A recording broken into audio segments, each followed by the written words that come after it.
Bonjour à tous, bienvenue à cette webconférence. Je m'appelle Laura Balp, je suis chargée marketing chez Excel et aujourd'hui nous allons vous présenter le Lean Accounting, donc plus exactement Florence Chevalier d'FC Conseil qui est notre partenaire et elle sera accompagnée de Eric Huguer. En quelques mots, je vais vous présenter l'entreprise. Excel Group, nous sommes un cabinet de conseil et de formation spécialisé dans le domaine de l'excellence opérationnelle. Nous sommes implantés en France depuis bientôt 30 ans. Donc en 2018, nous fêterons nos 30 ans. Et nous avons également une filiale en Suisse depuis 2014.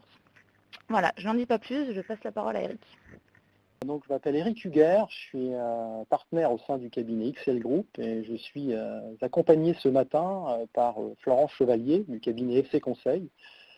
Florence a la particularité d'avoir occupé des fonctions de directrice financière où elle a eu à traiter de ces sujets liés au Lean Accounting.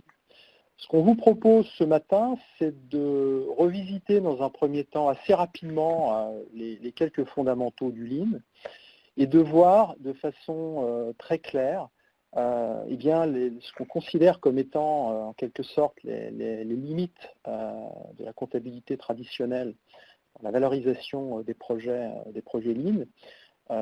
Et puis on regardera une possibilité de déployer quelques outils, quelques approches qui vont viser justement à réconcilier le monde opérationnel du monde financier. Alors, l'entreprise Lean. Alors, souvent, on nous pose la question, voilà, qu'est-ce qui va caractériser, qu'est-ce qui va faire qu'une entreprise est Lean ou pas? Nous, ce qui nous semble important, c'est qu'une entreprise Lean, c'est tout d'abord une entreprise qui a su mettre en place un certain nombre de contextes, qui a su générer un contexte pour que les collaborateurs puissent se développer, puissent développer leurs compétences, puissent développer la notion de transversalité. Et surtout, on a donné aux collaborateurs la capacité à se réaliser véritablement dans leur travail. Donc derrière, il y a toute la notion de résolution de problèmes, comment habituer les collaborateurs à prendre en charge les difficultés, les problématiques pour ensuite, de façon collective, on parle beaucoup d'intelligence collective dans le Lean, à trouver leurs propres solutions. Et puis surtout, effectivement, mettre en place des actions simples et visuelles. Donc, de façon plus précise, qu'est-ce qu'une entreprise Lean? Donc, sur les flux, sur les postes. Sur les flux, lorsqu'on fait une visite d'entreprise, de site, on voit bien qu'il y a eu à un moment donné un travail de fait sur les espaces. Les espaces sont organisés, sont propres, sont optimisés. Les flux sont relativement clairs. Les postes de travail ont été standardisés. Des travaux aussi au niveau de l'ergonomie ont été faits. Et puis tout ce qui concerne exactement la répartition de la charge sur les postes ont été équilibrés.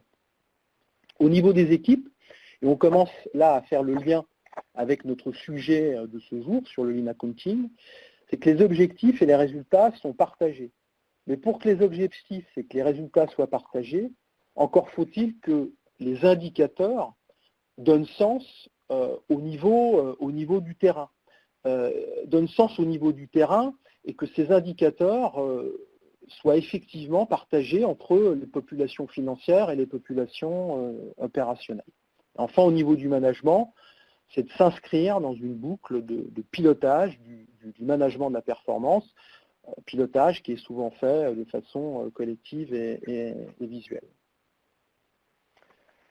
Enfin, le Lean, au-delà de l'utilisation d'outils, c'est d'abord un état d'esprit qui va viser à générer une culture d'amélioration continue et respecter les individus. Respecter les individus, c'est simplement les mettre en situation de réussir, en situation de se développer et en situation de régler leurs problèmes.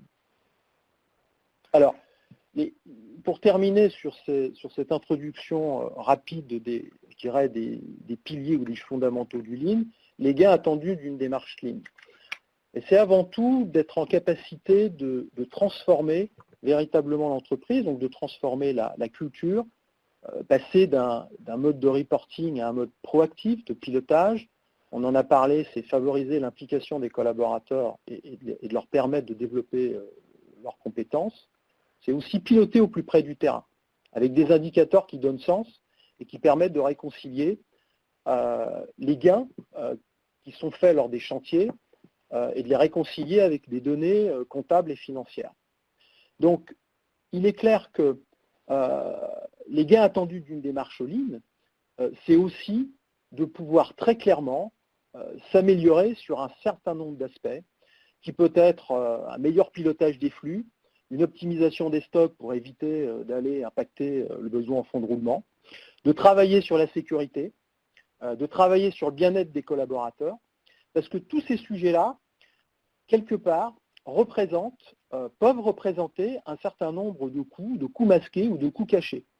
Et la difficulté, et ça me permet d'introduire très clairement le sujet d'aujourd'hui, c'est que là, on dénote une certaine difficulté à pouvoir clairement valoriser les gains qui sont faits lorsque nous menons des chantiers libres. Et c'est donc ceci que nous allons voir maintenant avec Florence Chevalier. Florence, je te laisse continuer sur cette partie.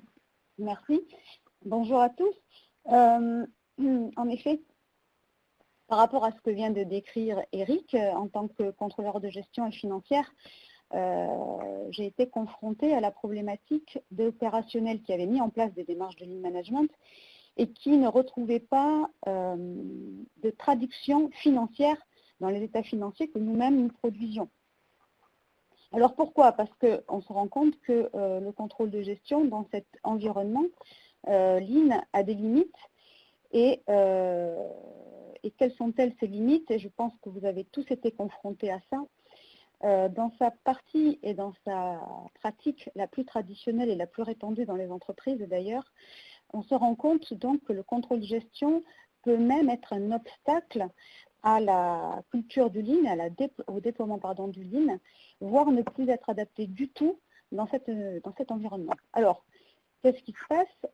Souvent, les acteurs donc, des opérations réalisent des gains significatifs du fait de leur démarche et sont malheureusement surpris de constater que les effets et les efforts qui ont été engagés ne se traduisent pas donc financièrement dans les états financiers que produisent ou les comptables ou les contrôleurs de gestion. Tout d'abord, les comptables ou les contrôleurs de gestion produisent des états à mois échus, ça c'est valable pour les grandes entreprises, et parfois même malheureusement, au bout d'une année, donc à la fin de la clôture annuelle comptable pour les petites et moyennes entreprises. Et c'est à partir de là qu'on se rend compte des résultats, et c'est souvent trop tard. Alors, le contrôle de gestion traditionnel utilise la logique des coûts standards et des coûts préétablis.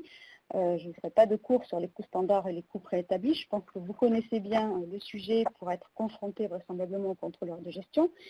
Et ces coûts standards et coûts préétablis nous permettent, de manière traditionnelle, de calculer des écarts pour piloter la partie financière des résultats de l'entreprise. Pourtant, on se rend compte de quoi? C'est que lors de choix stratégiques, de type make or buy, le choix de l'intégration ou pas d'une nouvelle commande, ou tout simplement le suivi de performance de production, que cette logique de coût standard n'est pas adaptée. Alors, l'autre problème qu'on constate souvent dans les entreprises, c'est que le contrôle de gestion et la comptabilité traditionnelle utilisent un jargon technique, ce sont des métiers techniques, et le fait d'utiliser donc les termes techniques de notre métier ne met pas forcément à la portée de tous, et notamment des opérationnels, les résultats que l'on annonce. Souvent donc opaque pour les opérationnels, ce qui parfois, je le conçois, nous arrange bien d'ailleurs, ce qui évite parfois des questions dérangeantes. Ce que l'on constate aussi, c'est que le contrôle de gestion dans sa démarche la plus traditionnelle produit des tableaux d'écart souvent entre le réalisé et le budget, Donc on y voit la main-d'œuvre directe, on y voit la matière première, on y voit les frais généraux, valorisés évidemment, mais qui ne sont pas toujours compréhensibles pour des non-financiers et qui souvent ne reflètent pas la réalité du terrain. Autre limite à nos métiers tels qu'ils sont opérés actuellement, c'est qu'ils sont souvent tournés vers les tiers.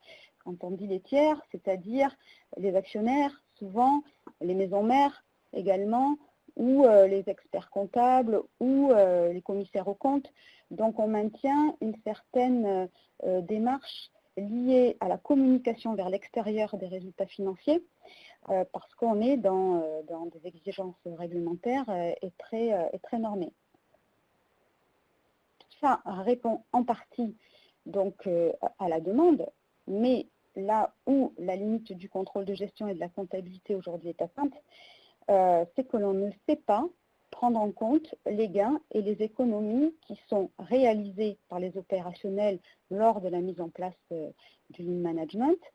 Et notamment, pour être très concrète, on ne sait pas mesurer donc, les réductions de temps de traversée, donc les lead time.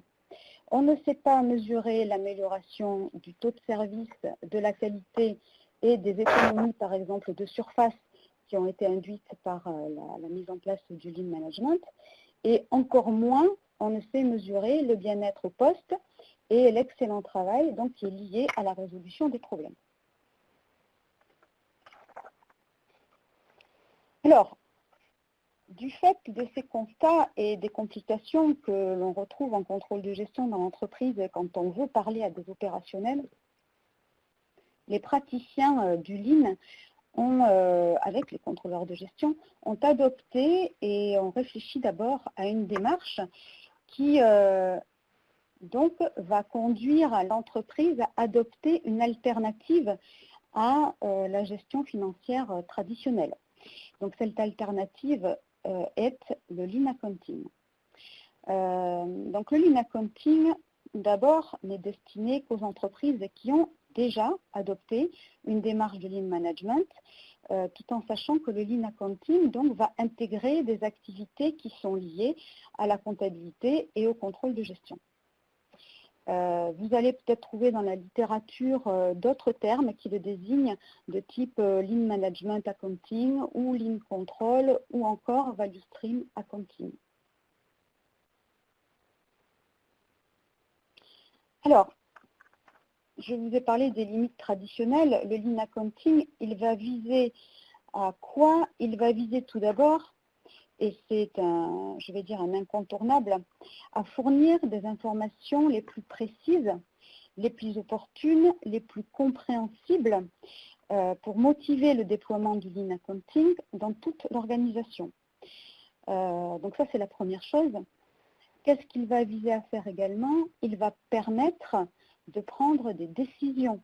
Des décisions de quelle nature? Des décisions qui vont permettre d'accroître la valeur pour le client, donc on est toujours orienté satisfaction client, qui va permettre également d'augmenter la croissance de l'entreprise, sa rentabilité, et puis également le retour sur investissement, et c'est là une très grande force de cette méthode, c'est qu'on observe sur du court, moyen terme, des vrais effets sur les résultats ROI, sur investissement. C'est démontré. Donc soutenir à travers donc, le Lean Accounting également la culture du Lean en appropriant les informations au déploiement du Lean, aux efforts fournis donc, par les opérationnels et donc en proposant des informations qui sont pertinentes, qui sont exploitables, ça c'est très important, exploitables, qui sont rapides et non pas à terme échu au bout d'un mois ou d'un an et qui sont donc indispensables pour piloter la performance.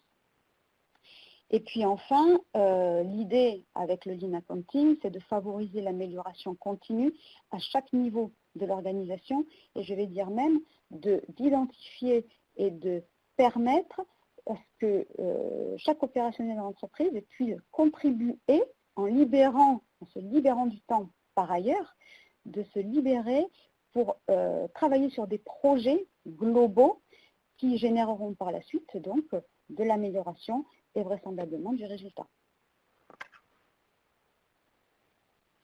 Alors, ce qu'il faut avoir en tête, on a dit que c'était le lean accounting, ce qu'il n'est pas, c'est que ce n'est pas donc une philosophie ou une doctrine. C'est un concept, mais qui se met en œuvre, qui se teste, qui se réalise dans les entreprises. On n'en est pas à la doctrine. Ce n'est pas non plus une nouvelle comptabilité. On n'enregistre pas des débits et des crédits d'une autre manière. C'est complètement décorrélé. Et puis, bien évidemment aussi, c'est important de le souligner, le lean accounting n'est pas en contradiction avec les éléments comptables généralement reconnus et indispensables pour une entreprise. On ne peut pas sortir de la production d'un compte de résultat ou d'un bilan et puis l'afficher à l'extérieur. Donc ce n'est pas incompatible, bien entendu, on va même dire que c'est complémentaire. Alors, sur quoi repose le lean accounting? On va pouvoir vous expliquer globalement que ça repose sur 6 piliers.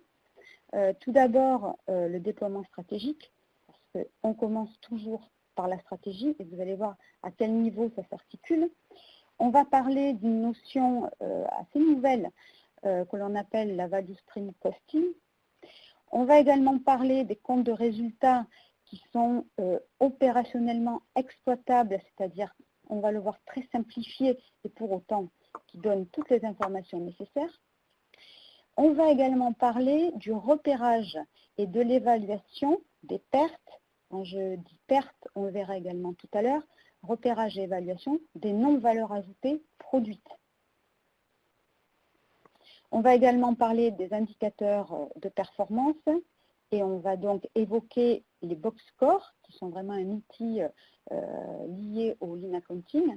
Et puis, on va également donc parler, c'est un point très important aussi, de la volonté du lean accounting de rapprocher les populations opérationnelles et financières.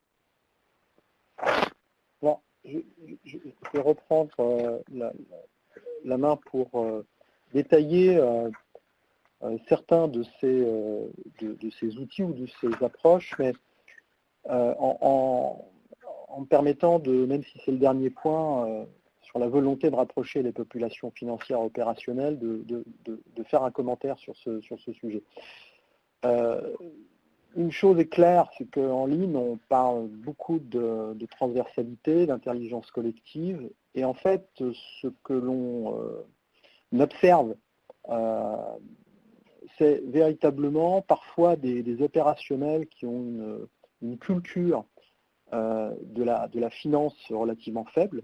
Je ne parle pas de la finance de haut vol et de la capacité à tirer des ratios très compliqués, mais simplement à comprendre des éléments de base qui sont indispensables, me semble-t-il, dans le quotidien d'un manager. D'ailleurs, de plus en plus, dans les entreprises, on doit poindre des formations de type finance pour les non-financiers. Ça, c'est un élément qui est important. Et puis de l'autre côté, vous avez des contrôleurs de gestion, et voire même des contrôleurs de gestion industrielle, qui, bon, je force un peu le trait, n'ont jamais mis les pieds dans une usine. Alors évidemment, quand vous avez des managers opérationnels qui ont une culture financière relativement faible, avec des contrôleurs de gestion qui n'ont jamais mis les pieds dans une usine, ben, on aura beau faire du lean accounting, on aura beau mettre en place des box scores, on aura beau faire plein de choses, c'est quand même deux mondes qui ne se parlent pas. Et pour se parler, il faut se comprendre. Et donc d'être en capacité d'évoluer, je dirais, sur ces questions-là. Donc je faisais un focus sur ce point parce que ça nous semble très, très important dans le sujet qu'on est en train de discuter ce matin. Alors, sur le déploiement stratégique, en ligne, vous avez un processus qui est d'ailleurs assez lié au processus de planification et au processus de gestion budgétaire, qui est le Shinkanri, et qui permet, dans un premier temps, de supporter ce qu'on appelle le déploiement stratégique, c'est-à-dire de fixer des objectifs au niveau du top management, et puis tout au long de la hiérarchie, c'est de se mettre en cascade de telle façon qu'on crée un alignement managérial, un alignement opérationnel et un alignement budgétaire. Le résultat de ça, c'est qu'on s'assure que déjà tous les projets, tous les chantiers qui sont identifiés au niveau de l'entreprise s'alignent bien et sont bien là pour servir les objectifs, je dirais, qui sont regardés, décidés par le top management. Alors, de façon pratico-pratique, j'ai envie de dire, et derrière, sans forcément jargonner, mais on entendra souvent parler de A3 stratégique, de A3 projet, dans lequel vous définissez un plan d'action annuel, et ce plan d'action, il est précisé, il est détaillé avec des projets, des chantiers, un certain nombre de chantiers Kaizen, c'est là qu'on voit apparaître les chantiers Kaizen et les actions de déploiement. Et tout ceci se met dans une logique qu'on appelle la matrice en X et qui permet d'assurer une cohérence entre les objectifs stratégiques, les processus qui sont impactés, les projets au niveau de l'entreprise et puis des objectifs qui sont effectivement quantifiés et mesurables. Donc toute cette mécanique, elle vise à déployer de manière très opérationnelle la stratégie qui est déclinée dans l'entreprise. C'est Carlos Ghosn qui dit que la performance, c'est 95% d'exécution et 5% de stratégie. Ça ne veut pas dire qu'il ne faut pas faire de stratégie, mais ce qui dans certains cas, fait la différence, c'est la capacité à exécuter, la capacité à prioriser et la capacité à aller au fond des choses, notamment lorsqu'on revisite et on reconfigure des processus pour diminuer les pertes et les non-valeurs ajoutées. Alors, j'introduis maintenant une notion qui est assez importante dans le Lean Accounting, et qui est la notion de value stream costing. On sait qu'en ligne, une des approches pour pouvoir cartographier la chaîne de valeur, c'est d'utiliser ce qu'on appelle la VSM, et qui permet effectivement de positionner un niveau de stock, de travailler sur l'efficience, sur le temps de traversée, et surtout de visualiser très clairement les flux liés au système d'information et les flux physiques. Dans nos organisations, et là je fais un peu le pendant avec la notion de costing industriel, souvent on est dans une logique de calcul de coûts, qui se base sur un standard unitaire avec une réallocation, une imputation des frais généraux sur les coûts directs.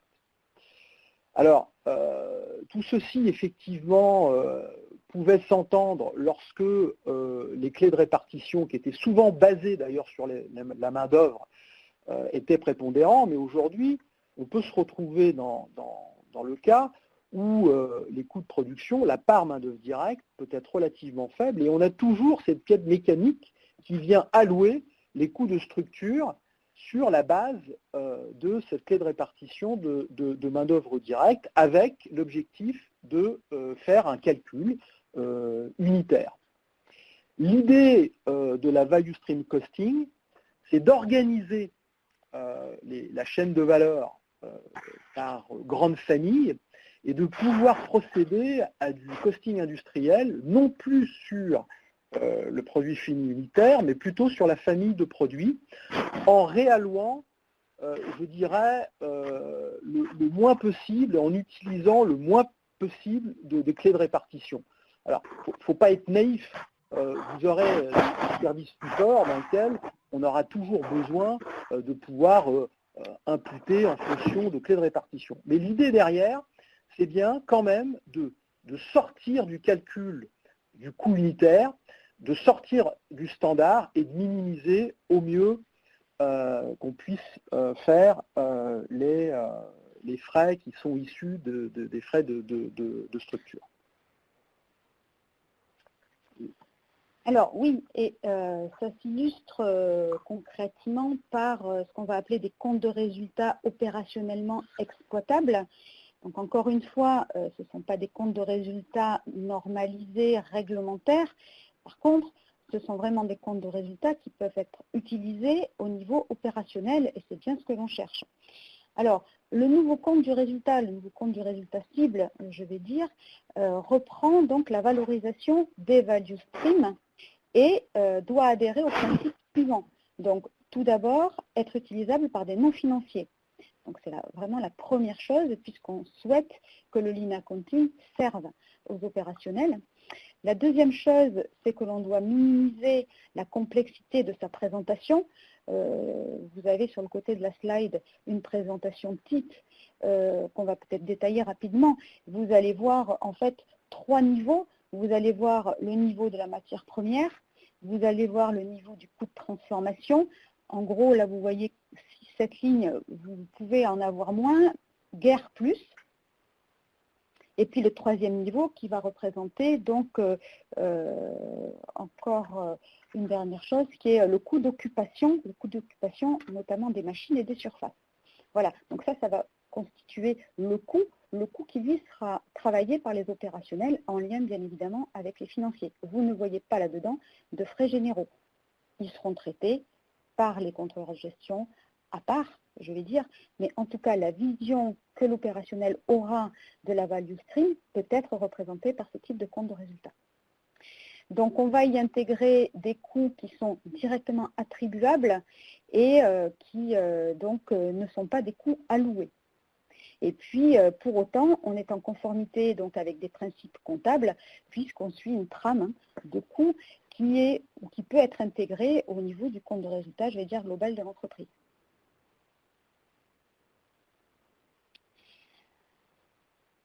Alors, l'une des grandes forces de la méthode, et je pense que c'est celle que recherchent les opérationnels, et c'est pour ça qu'on discute aujourd'hui financier et opérationnel. Donc, l'une des grandes forces de la méthode, c'est de savoir isoler des coûts normaux, entre guillemets, qui sont ceux générés pour le client, qui vont contribuer à satisfaire le client. Donc, on a appelé coûts apportant de la valeur ajoutée. Et puis des coûts qui se cachent derrière des processus non performants, qui dysfonctionnent, qui sont dans la comptabilité traditionnelle, font partie d'une masse de coûts, mais qui sont dans le lean accounting identifiés à part, valorisés à part, bien que globalement, en effet, pour la compta, intégrés dans le total des charges de l'entreprise. Donc on les a distingués ici en vert et en rouge. Rouge pour les pertes, qu'on appelle des pertes, ou qu'on peut également appeler des manques à gagner, c'est-à-dire des coûts que si on arrivait à les traiter, à les réduire, générerait donc par exemple de la marge et puis du ROI. Donc on peut traiter la matière première, on peut traiter l'énergie, on peut traiter la main-d'œuvre directe et indirecte, on peut traiter des coûts de maintenance. On peut traiter finalement tous les coûts dans l'entreprise en se focalisant surtout sur les coûts directs de la value stream. Alors, ça peut donner quelque chose qui ressemble à ça, peut-être un peu dense sur la slide, mais je vais essayer d'être un peu plus clair. Vous avez globalement, au niveau usine, des coûts, c'est toute la partie gauche du schéma, que l'on sait relativement facilement distinguer entre les coûts directement, les coûts directs de production, et puis toute la partie coûts indirects qui a beaucoup grossi, comme disait Eric, maintenant, et dont la proportion peut être très importante. Et puis dans les coûts directs, vous allez retrouver de manière assez traditionnelle les coûts de la matière première, les coûts de la main-d'œuvre et puis d'autres dépenses qu'on peut affecter directement au produit ou à la value stream. Et puis, vous allez retrouver tous ces fameux coûts indirects, cette masse, que par la méthode de comptabilité traditionnelle, on répartit en parties, en fait. Comme ça, on est content, nous, on a bien tous nos coûts partout qui représentent le compte de résultat. Et toutes ces charges indirectes, donc, qui sont soit des charges indirectes de fabrication, soit des charges indirectes globales de l'entreprise. Donc, la première chose que l'on va faire, c'est que l'on va essayer de repérer quels sont les surcoûts qui sont liés à la non-valeur ajoutée produite par des processus qui sont non optimisés. Donc ce sont ces surcoûts qui génèrent du manque à gagner pour l'entreprise. Si on arrivait à réduire, pourrait constituer du bénéfice. Alors, vous les voyez apparaître en rouge, par exemple, dans ce schéma. Perte de rendement matière, ça on sait tous à peu près l'évaluer, c'est relativement simple. Par contre, ce que l'on ne va pas savoir facilement évaluer, c'est tout l'intérêt de la méthode, c'est les surcoûts ou les pertes qui sont liées à la non-productivité, au non-rendement, je vais dire, à la non-optimisation des processus. Voilà, donc deux niveaux, perte de rendement sur les processus et bien évidemment la perte de rendement sur les matières. Alors là, on complexifie un peu le schéma, mais vous allez voir, c'est relativement simple. Donc les deux premiers pans du schéma, on les a vus précédemment. Le troisième que l'on a rajouté, qui correspond également au graphique camembert que vous voyez sur le côté, c'est l'identification et la consolidation, entre guillemets, de tous les surcoûts que l'on aura repérés donc, et dans la matière première et surtout dans les processus qui dysfonctionnent, donc tous ces surcoûts, de tous les coûts qui, eux, sont normaux, entre guillemets, et relatifs à la production de produits que le client attend.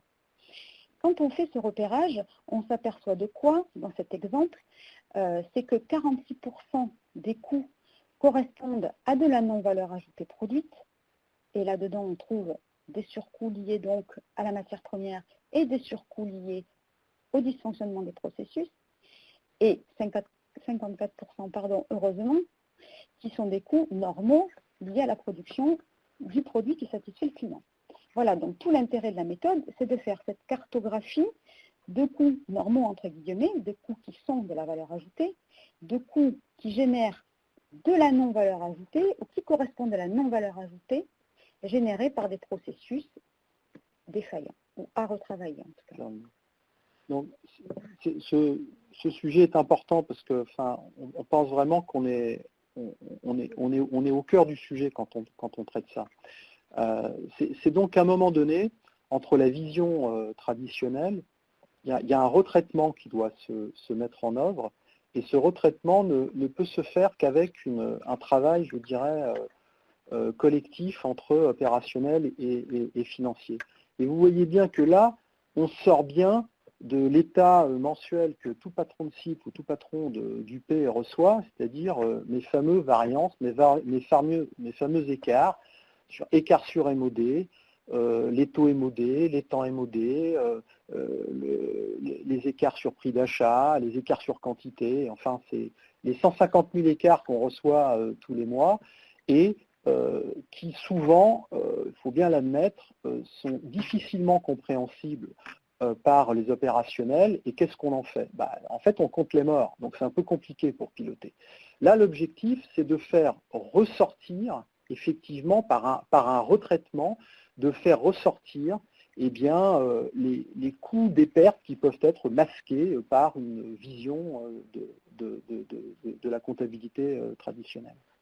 Et quand on arrive à traiter ça, et à ressortir ça, Eric, on arrive à identifier les surcoûts liés à la non-valeur ajoutée, les effets donc du lean management pour réduire ces surcoûts.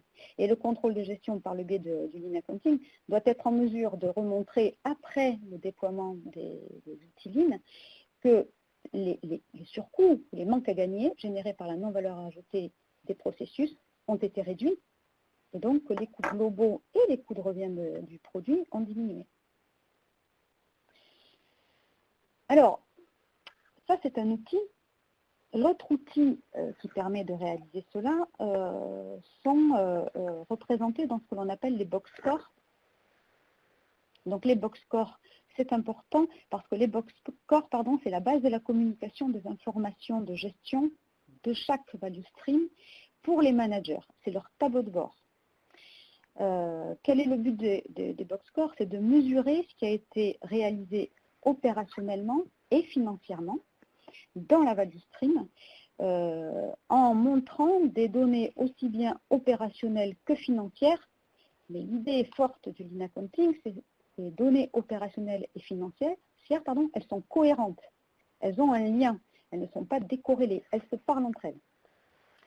On va trouver différents indicateurs que l'on va essayer de rendre disponibles quotidiennement, sinon hebdomadairement, mais en tout cas dans le meilleur des cas quotidiennement, qui sont compréhensibles de tous, aussi bien opérationnels que financiers, et si possible également en nombre limité. Le but, ce n'est pas de faire des A3 d'indicateurs, le but, c'est d'avoir quelques indicateurs clés qui correspondent donc aux problématiques opérationnelles et financières. Voilà, et l'idée évidemment forte aussi des box scores, c'est d'entraîner des décisions immédiates. Alors, on vous a représenté un exemple de box score pour illustrer ce qu'on dit. Donc, vous avez en fait 3 niveaux d'indicateurs. Vous avez des indicateurs opérationnels, donc on en a listé quelques-uns.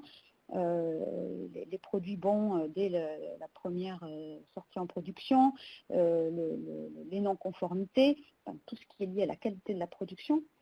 Les indicateurs de capacité, donc quelles ont été les heures de production réellement utilisées, et puis quelles ont été les heures de non-production et quelles étaient donc les explications qui tournent autour de la non-production.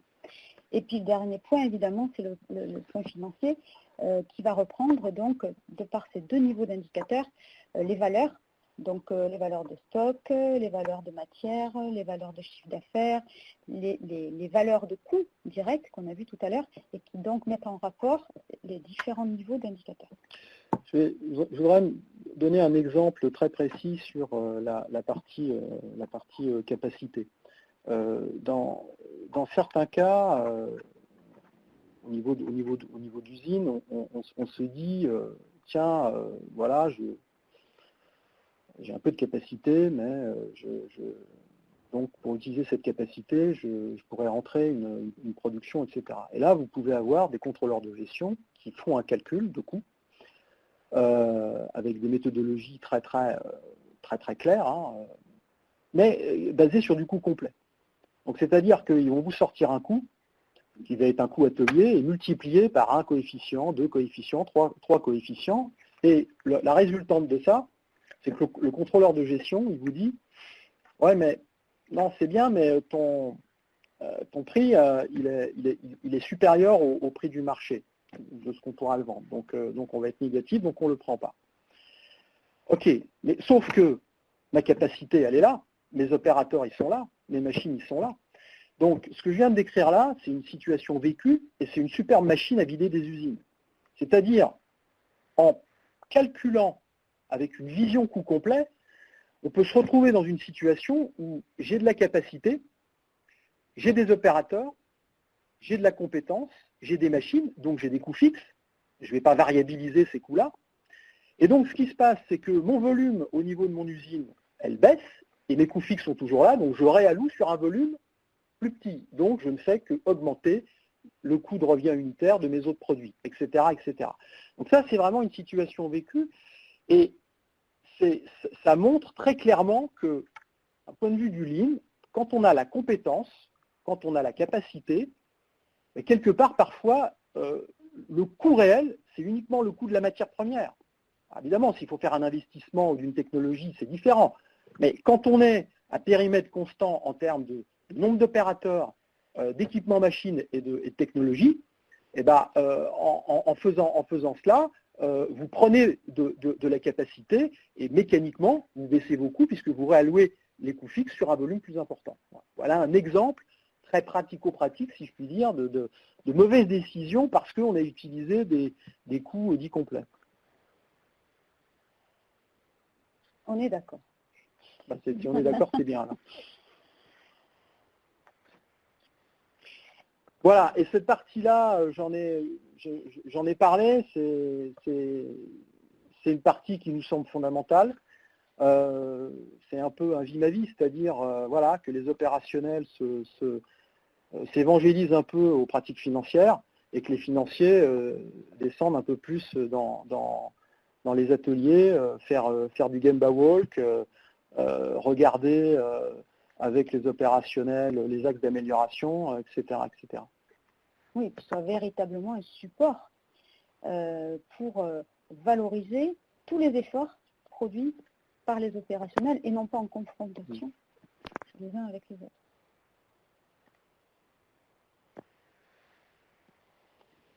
Voilà, pour conclure ces différentes slides, on pourra en parler longtemps, mais on va devoir s'arrêter parce qu'on a un timing à respecter. Mais on peut quand même dire que le Lean Accounting, vous l'avez compris, n'est pas une mode, tout d'abord, ou une nouvelle méthode de comptabilité, que l'idée forte de la méthode, c'est de repérer et de valoriser avec les états financiers et avec la value stream costing, les gains qui sont issus des programmes de transformation menés dans le cadre d'un déploiement de Lean Management. Et c'est aussi, pour les financiers, une manière d'intégrer la culture du Lean et de contribuer donc à la production d'éléments qui seront utiles à l'amélioration de l'efficacité, de l'efficience et l'adaptabilité de l'entreprise. Voilà, donc le Lean Accounting doit contribuer à une juste mesure financière de la valorisation des performances opérationnelles. En tout cas, c'est bien le but recherché. Alors, ce qu'on peut dire, c'est qu'aujourd'hui, il y a très peu d'ouvrages, très peu d'ouvrages français, je m'entends, qui traitent de ces sujets-là. Vous avez par contre bon nombre d'ouvrages plutôt anglo-saxons, avec des gens comme Rhys Hume, comme Nick Cato, comme Brian Maskell, qui ont rédigé sur la question. Il est clair que la maturité en France n'est pas forcément très développée sur ces sujets, tout simplement parce que on est issu d'une culture, les coûts standards, l'analyse par écart, et puis c'est surtout que, et notamment dans les grands comptes, dans les grands groupes, tous les éditeurs de RP ont calé leur module de costing industriel sur ces méthodes-là.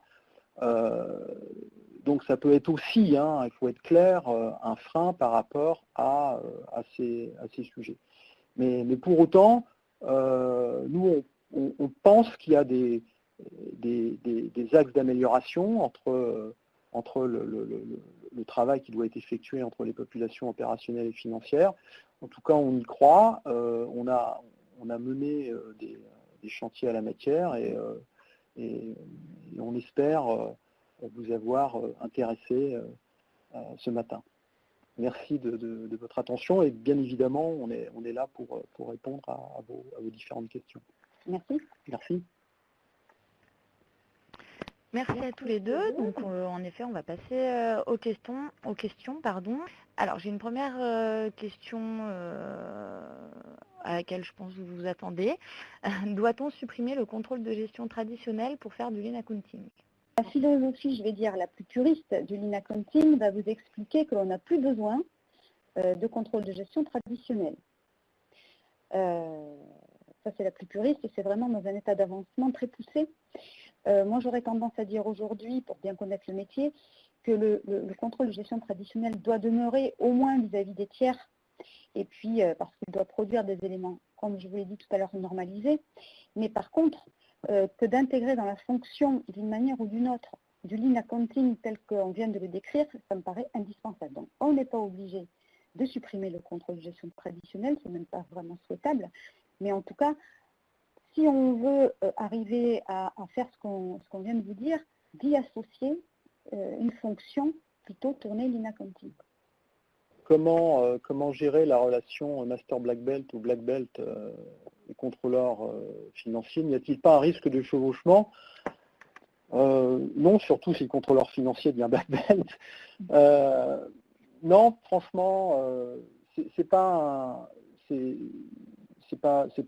un sujet. Je pense que je parlais aussi de travail d'équipe, c'est-à-dire que, alors pour autant, c'est vrai que dans beaucoup des projets de transformation que nous menons, il faut bien être clair, il y a très peu de financiers, sauf quand ils viennent nous voir pour savoir qu'est-ce qu'on a gagné. Bon. Mais ça, c'est un peu ça qu'il faut changer. C'est-à-dire que ce qui serait bien, et on a des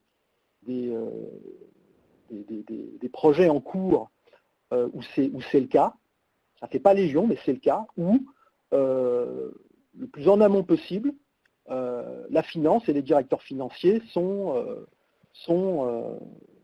incorporés, si je puis dire, font partie de l'équipe projet de transformation. Et ça, c'est un élément qui moi, me paraît fondamental, et on peut même tout à fait admettre qu'un patron de la finance ou un contrôleur de gestion industrielle, même si son background n'est pas opérationnel, devienne black belt. Voilà, c'est je pense même une réponse à la question. Après, j'avais une question: où intégrer dans les projets la participation active des personnes finances? Et ben dans l'équipe projet. J'ai envie même de dire dans l'équipe qui va prendre la décision avec la direction générale et la direction supply chain ou opérationnelle de dire oui ou non on part sur un programme de transformation. Moi, c'est tout ce que je peux là-dessus par rapport aux questions. Je vois qu'il y a beaucoup de questions sur ces sujets-là. Je pense que ce qui permettra aussi de faire que les populations financières opérationnelles se causent mieux et se comprennent mieux, ben, c'est de les intégrer le plus en amont possible. Ça nous paraît être une réponse, et on voit que dans les projets de transformation que nous menons, où c'est le cas, et ben, déjà, même si le lean accounting n'est pas forcément mis en place, pour autant, on a déjà le début du commencement d'une histoire, et ça permet de mieux gérer les choses. Alors, il y a une question qui est intéressante aussi parmi les nombreuses questions. Pour calculer la perte de rendement, n'est-on pas obligé de passer par le traditionnel écart standard? Alors, la réponse est clairement non. Nous ne sommes pas obligés. Il faut savoir lire financièrement, mais on repasse par la comptabilité pour ça, par le compte de résultat, et on s'est déployé, valorisé avec les opérationnels. On ne peut pas travailler sans, comme les opérationnels ne peuvent pas travailler sans nous dans cet état d'esprit-là. On sait valoriser le coût des processus, indépendamment de la partie écart, indépendamment de la partie standard. On sait valoriser les processus, et donc, avec les opérationnels, valoriser les dysfonctionnements. Voilà. Donc, on n'est pas obligé, pour répondre clairement, de passer par les traditionnels écarts standards. Qu'est-ce qu'on a d'autre comme question? Alors, on ne peut pas faire l'économie de la méthode classique prix de revient pour des obligations fiscales de valorisation des stocks. Ça, c'est souvent ce qui nous est effectivement objecté, si ça se dit.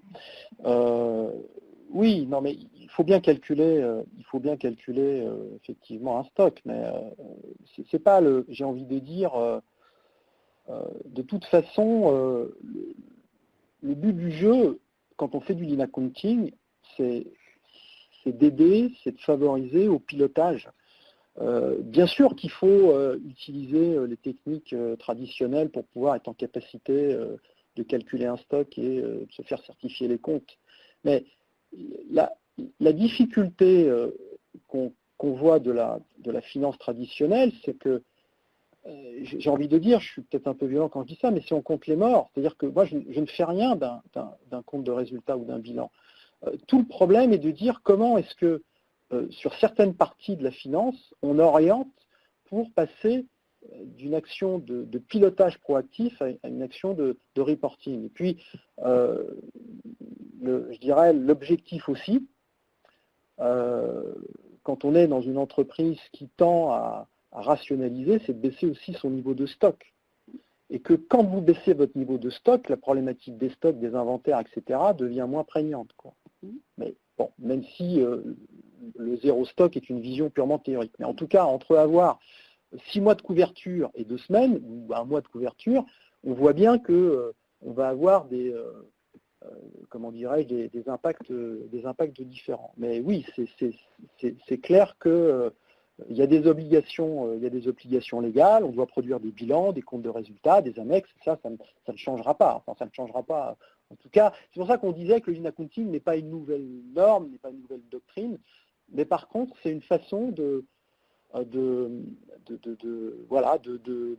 présenter un peu les comptes et les choses de façon différente. Et de mettre en valeur les efforts fournis par les opérationnels. Alors, comment mettre en œuvre cette démarche dans mon entreprise, comment aborder un tel projet? Pour moi, ce n'est pas un projet en stand-alone. C'est le prérequis, me semble-t-il, c'est d'avoir un projet de transformation dans lequel vous avez un certain nombre d'axes d'amélioration. Et peut-être que l'un des axes d'amélioration, c'est de travailler sur ces sujets-là. Mais ce qu'on va demander, c'est quand même un certain niveau de maturité. Si on est dans une entreprise où le niveau de maturité lean est relativement faible, il nous paraît peu pertinent d'attaquer ce sujet-là dans un premier temps. C'est une conséquence d'un travail de transformation qu'on aura mené, je dirais, au préalable. Alors, avez-vous des outils ici pour aider à consolider les données pour sortir un compte de résultat en lean accounting? Bon, beaucoup font du retraitement sur la base Excel. J'ai cru comprendre que SAP avait commencé à travailler sur ces sujets-là. Bon. Mais, si vous voulez... On l'a fait, Eric. On l'a fait oui, des outils qui permettent de systématiser un peu le calcul. C'est pas très... Enfin, c'est pas le plus compliqué. Ce qu'il faut bien être clair, c'est que il y a effectivement un retraitement, il y a effectivement, et encore une fois, c'est dans un des bouquins on vous donnera les éléments, je pense que c'est un des livres intéressants. C'est à un moment donné, il y a un chapitre qui dit c'est au sujet de dépenses, pas de coûts. C'est-à-dire soyez focusés sur vos dépenses réelles, non pas sur des calculs de coûts qui proviennent de calculs et donc parfois ne veulent pas dire grand-chose. Donc en fait, et c'est le slide sur le suivi du déploiement ou du repérage des pertes, c'est-à-dire comment à un moment donné identifier les pertes réelles issues de dépenses réelles et comment travailler sur ces sujets-là par des chantiers d'amélioration. C'est comme ceci que va se faire le lien notamment. Je vais vous remercier tous les deux pour cette intervention. J'espère que vous avez tous eu les réponses aux questions que vous vous posiez sur le lean accounting. Je vais vous inviter à notre prochaine webconférence, donc ce sera la dernière de l'année sur les plans d'expérience cette fois-ci. Nous allons ouvrir les inscriptions prochainement, donc n'hésitez pas. Et je pense qu'il est temps de se dire au revoir et j'espère vous revoir pour notre prochaine session. Merci. Merci à vous tous, merci de votre écoute. Merci, au revoir. Merci. Au revoir.